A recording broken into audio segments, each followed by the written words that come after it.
পশ্চিম এশিয়ায় যুদ্ধ 11 দিনে পড়ল। এই অবস্থায় বড় নির্দেশিকা জারি করা হয়েছে, কেন্দ্রের তরফে গেজেট নোটিফিকেশন ইস্যু করা হয়েছে, যেখানে গ্যাস সরবরাহের ক্ষেত্রে কোথায় কাদের কি পরিমাণে সরবরাহ করা যাবে তা নিয়ে নির্দেশিকা জারি হয়েছে।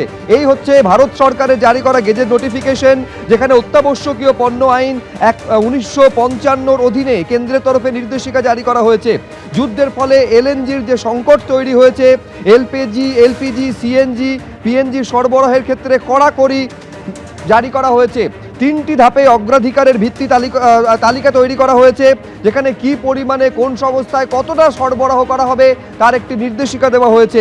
এই অগ্রাধিকারের তালিকায় শীর্ষে রয়েছে পাইপে রান্নার গ্যাস, এলপিজি এবং পরিবহনের সিএনজি।